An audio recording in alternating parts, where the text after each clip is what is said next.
The Prime Minister has long said, my policy on cake is pro having it and pro eating it. So much so he had two on his 56th birthday in June 2020. The first, courtesy of a school in Hertfordshire he visited in the morning.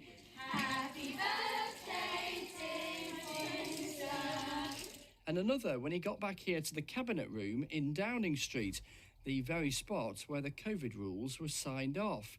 His now wife, Carrie, brought another cake along to a gathering of up to 30 people at around 2 o'clock, which lasted around half an hour. There were sandwiches and picnic food and no discussion about social distancing. But his supporters say...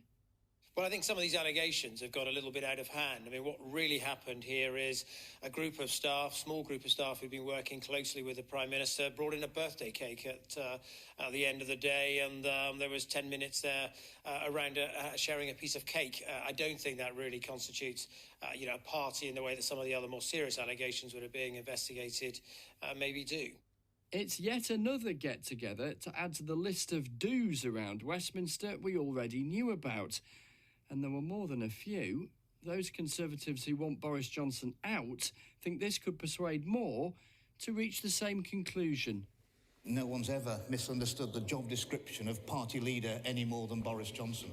This, I think, could well be the straw that breaks the camel's back. Already this week, an allegation of Islamophobia from a former minister, Nusrat Ghani, vehemently denied. The resignation of a sitting minister at the dispatch box in the Lords. Thank you and goodbye. And then another revelation about what went on here earlier in the pandemic. And it's only Tuesday. Chris Mason, BBC News.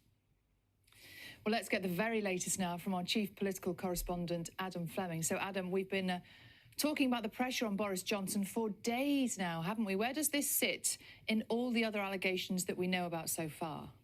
I think the biggest piece of breaking news in Chris's report there was that it's only Tuesday.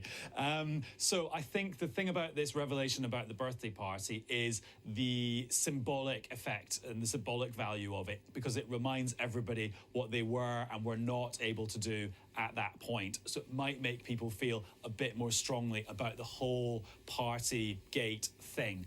I don't get the impression it has changed many minds amongst Conservative MPs who hold Boris Johnson's fate in their hands. What I think is really interesting, though, is I think it marks a new phase in how the government and Number 10 are handling all of this.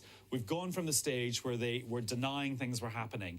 We then went into the stage where they said it's okay for people to be really angry. We're angry too. Then we had the stage where they said, wait for that report by the senior civil servant, Sue Gray, into all of this so you've got the facts.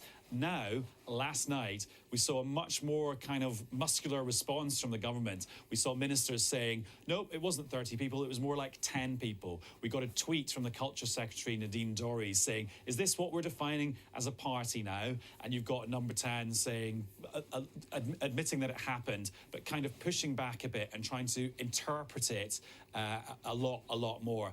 And I think that points towards what the strategy from Number 10 and Boris Johnson might be when we get that report, which is to quite strongly put their side of the argument and try and defend it all. And also at the same time, you've got much more of an operation to support the Prime Minister amongst the Conservative Party ramping up behind the scenes. Although having said all of that, once that report from Sue Gray comes out, and we still think it could be towards the end of this week, and all of this is put in black and white, actually maybe people's views will harden and the situation could get worse for the Prime Minister.